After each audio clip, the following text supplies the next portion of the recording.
Kaixo, ongi etorria. Estatistika matematikaren arlo bat da, arlo nagusi bat gainera eta datuekin lan egiten duena. Gertaerei buruzko datuekin. Eta ze datu dira horiek? Bategabe ematen ditugunak. Adibidez, denda batera joaten bagera eta txartelakin ordaintzen badugu, ari gera uzten gure zenbait datu. Adibidez, nor geran, zer erosi dugun, noiz erosi dugun, zenbat erosi dugun, baita ere, noiz eta zenbatetan joaten geran. Mugikorra erabiltzen dugunean ere, beste datu batzuk ematen ari gera. Interneten, sare sozialean erabiltzen badugu baita ere, beste datu batzuk. Datu guzti horiek oso interesgarria dira enpresentzat eta informazioa jasotzeko. Eta askotan ere, datuak lortzeko ordaindu egiten da. Orduan, hori da lehenengo pausoa. Datuak lortu, datuak bildu. Ondoren zer egin behar da? Ordenatu. Zegoetik bera, egoten dira datu guztiak eta kontatzeko eta zenbatzeko ordenatu egin behar dira. Eta gero datozte aztertu eta interpretatu. Guk egingo duguna izango da ikusi nola ordenatzen diren datu horiek, bildutako datuak, eta gero azterketa batzuk egingo ditugu. Nola ordenatzen dira datuak? Pentsa dezagun ikastetxera datozten ikaslei eta irakaslei galdetzen diegula nola etorri diren. Orduan, etortzen bada bat, esango dugu. Nola etorri zera oinez, beste batek trenez, bizikletan, beste batek autobusez, garraio publikoan, eta beste bat oinez, trenez, bizikletan, autobusez, oinez, beste autobusa, goiti bera, ikusten dezun bezala, ze gertatzen da hemen? Bera desordinatuta dagoela, etortzen dian bezala, datuak jasotzen ari gera. Lehenengo zer egin behar da, ordenatu. Zertarako zenbatzeko, jakiteko zenbat datozen oinez, zenbat trenez, zenbat bizikletan, eta adibidez, zenbat autobusez. Bi zutabe egiten ditugu. Lehenengo jartzen da aldagaia, isa, eta izango litzake nola joan den ikastetxera. Nola joan. Eta hemen, adibidez, lau mota litzake, edo oinez, edo trenez, bizikletaz, edo autobusez. Eta guk jarri beharko genuke kontatu, zenbatu, zenbat dagoen adibidez oinez. Eta pentsa ezagundo dela 123. Hori izango litzateke maiztasuna. Horran, 123. Eta trenez, adibidez, 6. Bizikletaz, 12. Eta autobusez, 24. Hau izango litzake datuak ordenatzeko modua. Eta hemendik has gaitezke ja urrero pausoa ematen. Aztertzen. Ateatzen moda, bataz bestekoa, ehunekoak, eta bat. Zutabe honetan ez dago zenbakirik. Zer daude kualitateak? Nola joan den? Oinez, trenez, bizikletaz, autobusez.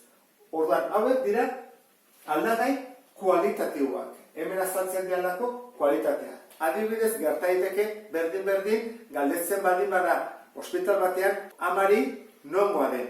Horran, hasten da jaiotzen, eta esaten dut, herri bat edo hiri bat. Eta gero beste bat, desordenatuta daude.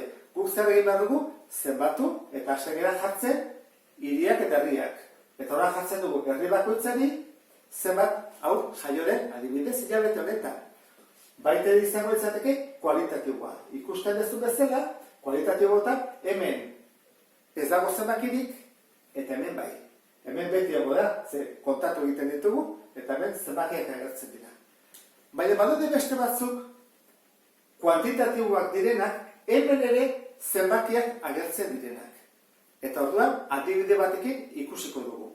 Pentsa dezagun, udaletxeko hirigintzako zinegotziak jakin behar duela zenbat pertsona bizi diren etxe bizitza bakoitzean.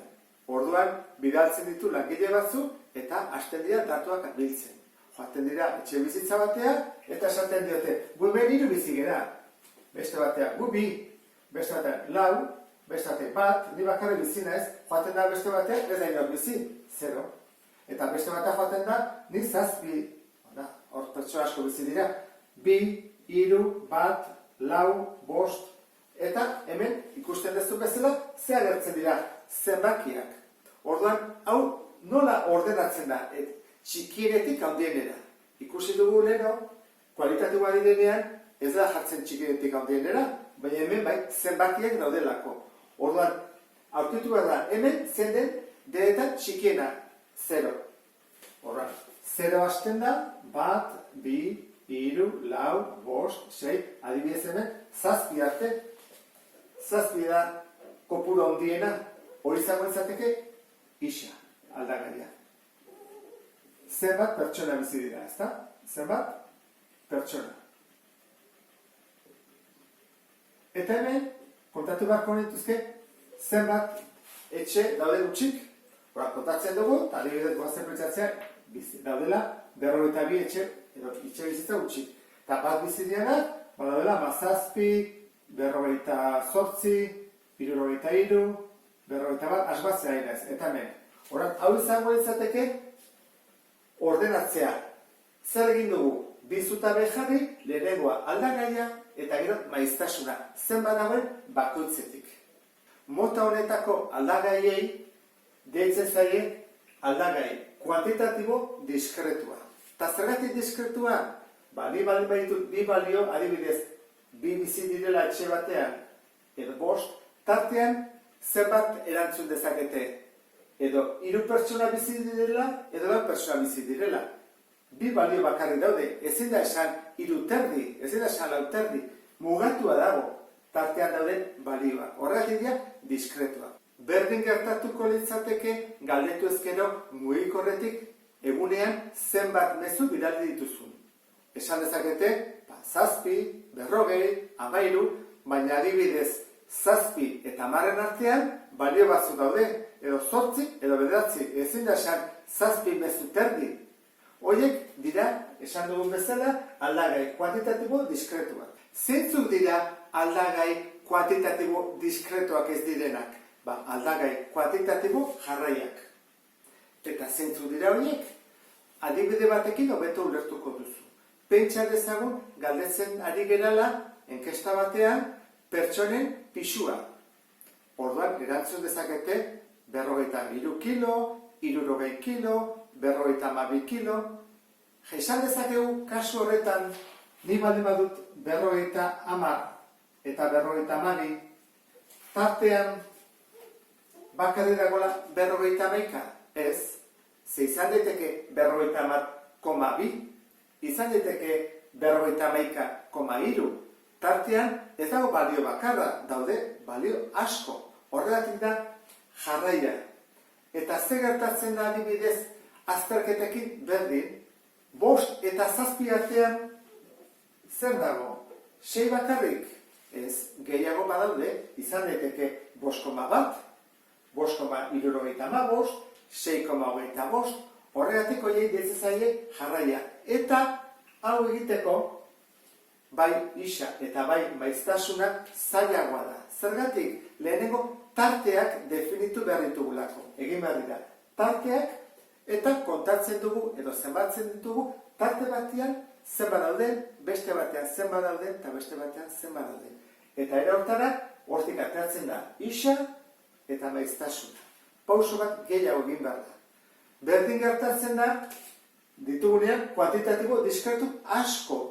Zer egin behar dugu kasu horretan? Baita ere, tarteak. Eta kontatzen ditugu tarteak, eta tartetatik etortzen gera isara eta isatik maiztasunera. Eta honekin ulertu duzulakoan, eta gaia interesantea izango zaizulakoan, beste bat arte. Agur?